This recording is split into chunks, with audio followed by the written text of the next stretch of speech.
Σε αυτό το βίντεο θα φτιάξουμε τσιμεντένια μανιτάρια. Θα χρειαστούμε ένα δοχείο για να ανακατεύσουμε το μείγμα μας, τσιμέντο επισκευαστικό, ένα αναδευτήρι και 2 κομμάτια καλσόν. Θα ρίξω 6 κουταλιές από το μείγμα μου μέσα στο δοχείο και σιγά σιγά θα προσθέσω νεράκι. Οι 6 κουτάλες τσιμέντου πιστεύω ότι θα μου φτάσουν για να φτιάξω το καπάκι και τη βάση του μανιταριού μου.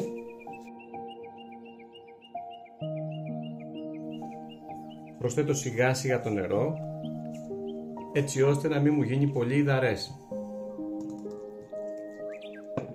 Στη συγκεκριμένη κατασκευή θα θέλαμε το μείγμα μας να είναι σφιχτό. Γιατί θέλουμε να στέκεται το τσιμέντο μέσα στο καλσόν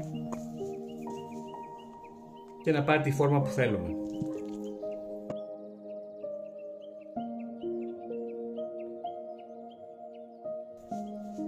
Το μείγμα χωρίζει, άρα δεν θέλουμε να είναι τόσο σφιχτό, θέλουμε να γίνει πιο μαλακό. Σε αυτή τη φάση πιστεύω ότι το τσιμέντο μας είναι πολύ καλό. Τώρα θα πάρουμε ένα μεγάλο ποτήρι, θα πάρουμε ένα κομμάτι καλσόν, θα δέσουμε τη μία άκρη του. Στο ποτήρι αυτό το πλαστικό μπορεί να είναι μπουκάλι ή οποιοδήποτε δοχείο έχετε. Θα έρθω και θα προσθέσω μέσα το μείγμα μου.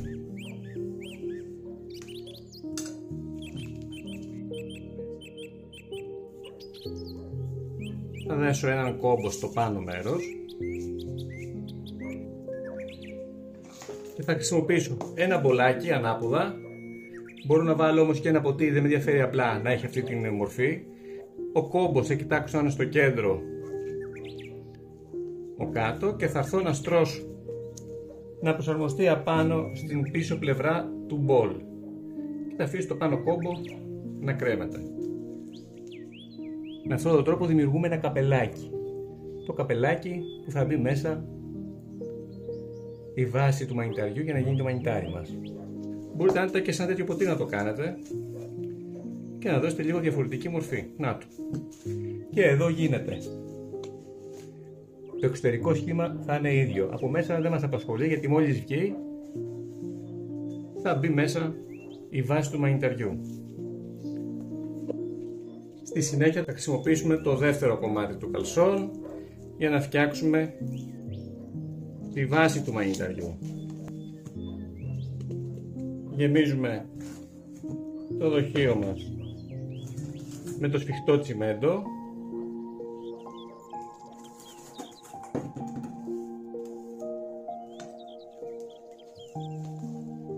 Αφαιρούμε.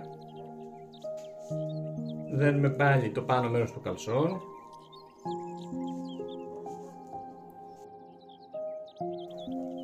Το δουλεύουμε με τα χέρια μας για να απλώσει όμορφα και μετά ακουμπάμε τη μία βάση κάτω, κρατάμε από ψηλά το καλσόν και με το χέρι σφίγγουμε για να δώσουμε το σχήμα που θέλουμε στο κορμό.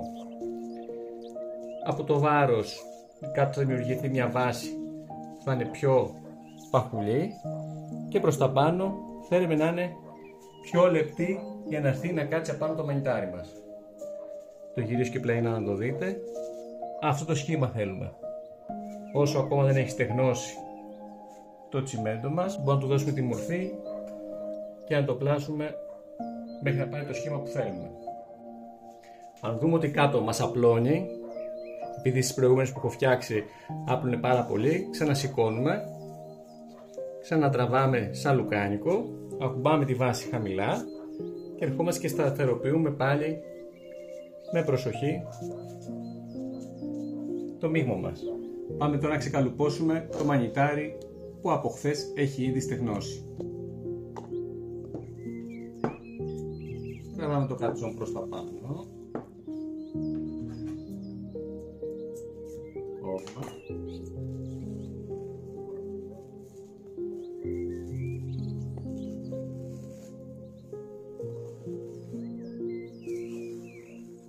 Και τόσο εύκολα Το καπάκι από το μανιτάρι μας είναι έτοιμο. Πάμε να δούμε και το κοτσάνι του μανιταριού.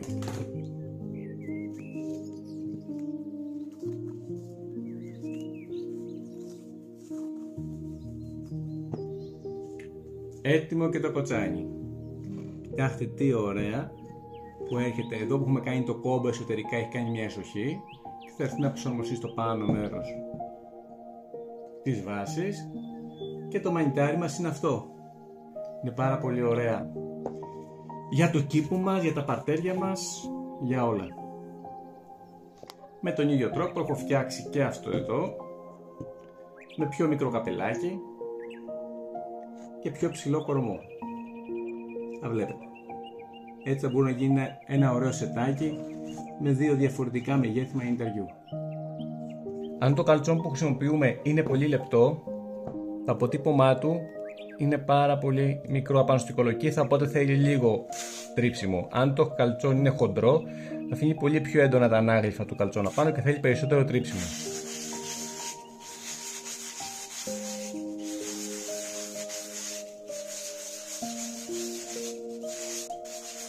Αν δεν μας αρέσει και αυτό απάνω, παίρνουμε ένα πιο χοντρό γυαλό χαρτό ακόμα. Και είναι έτοιμο. Από μέσα δεν χρειάζεται να κάνουμε τίποτα.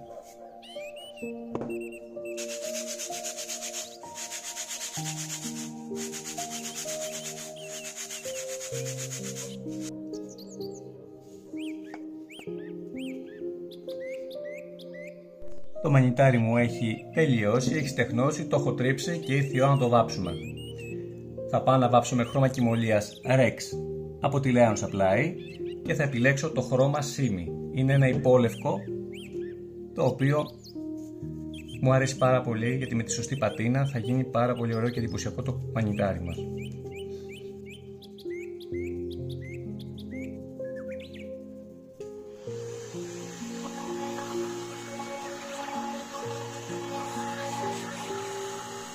Έρχομαι τώρα να περάσω το δεύτερο χέρι για να έχει πιο ομοιόμορφη κάλυψη.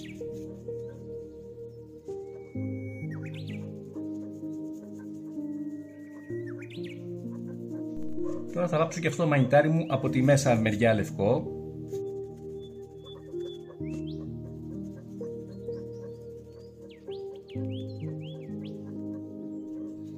Και θα βάψω λίγο και το χείλος γύρω γύρω, γιατί είναι ωραίο να φαίνεται λίγο λευκό στην άκρη. Θα το στεγνώσω και θα συνεχίσω. Στέγνωσα εσωτερικά και τώρα θα έρθω να βάψω και το καπάκι από πάνω. Έχω επιλέξει το χρώμα κοιμωλίας Rex από το Leon Supply, λευκάδα.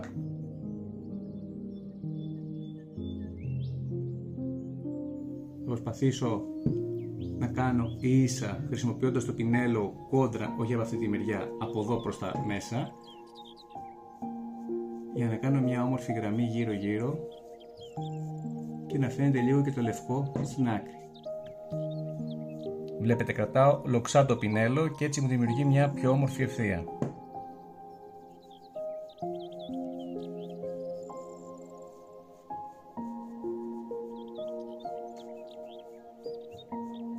Για αυτή τη διαδικασία έχω χρησιμοποιήσει ένα πινέλο που είναι με σκληρές τρίχες, γουρνότριχο, για να μπορεί να μου κάνει πιο ίσες γραμμές.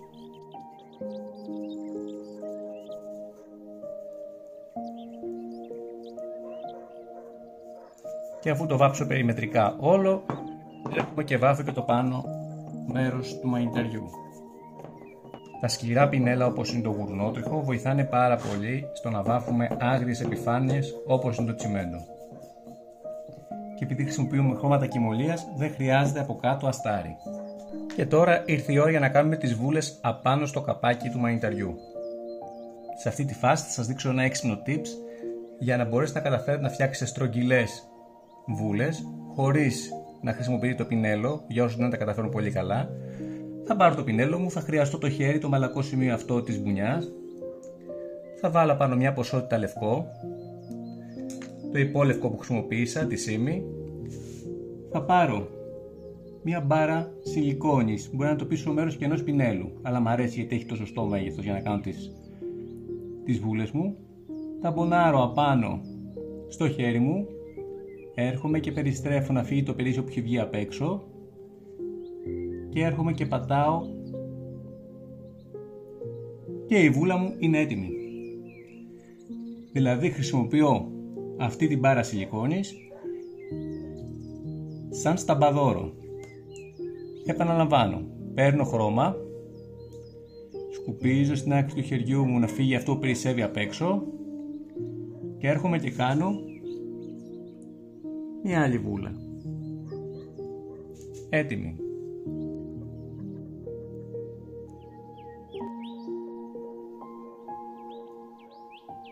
Αν δεν μας πετύχει ένας κύκλος όπως εδώ, ξανακεντράρουμε πάλι τη ράβδο σιλικόνης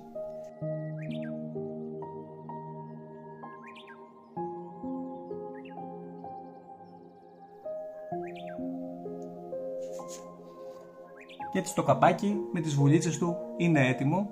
Το επόμενο μας βήμα είναι να περάσουμε ένα βερνίκι για να προστατεύσουμε το μανιτάρι. Θα χρησιμοποιήσω ένα ματ βερνίκι από τη σειρά Rex του Lion Supply.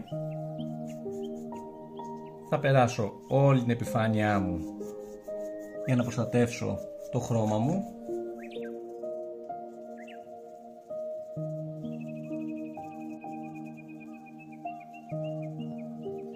Το βερνίκι που χρησιμοποιώ είναι βερνίκι νερού και είναι ματ. Έρχομαι να βερνικώσω και το κορμό του μανιταριού. Το βερνίκι στέγνωσε και τώρα θα έρθω να κάνω ένα πατινάρισμα πάνω στο μανιτάρι, να δώσω μια πιο όμορφη όψη. Θα χρησιμοποιήσω την πατίνα Bitum από το Lion Supply. Θα έρθω να την περάσω πάνω στην επιφάνειά μου.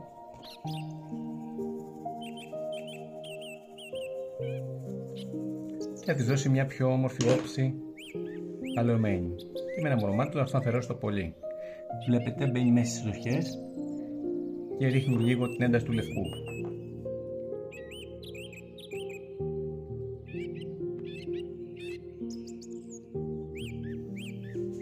Και έτσι πήρε μια πιο vintage όψη.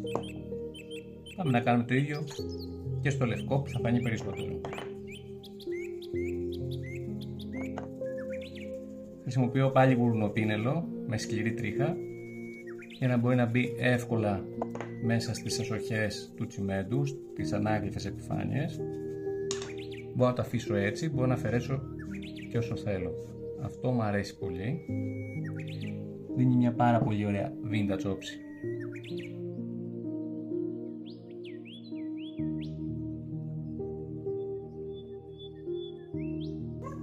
Και είναι και έτοιμη και η βάση μας. Σε αυτή τη φάση μας μένει μόνο να το προσαρμόσουμε και να το κολλήσουμε. Για να κολλήσουμε τώρα το καπάκι μαζί με τη βάση του μανιταριού υπάρχουν διάφοροι τρόποι.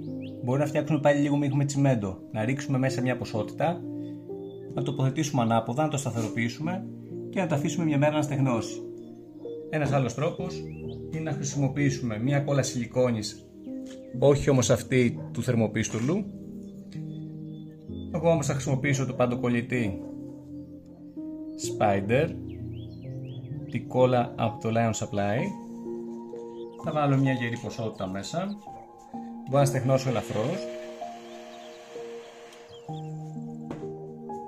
και μετά θα προσαρμόσω στην εσοχή το καπάκι. Έχω βάλει την κόλλα μου, έχω προσπαθήσει να το σταθεροποιήσω.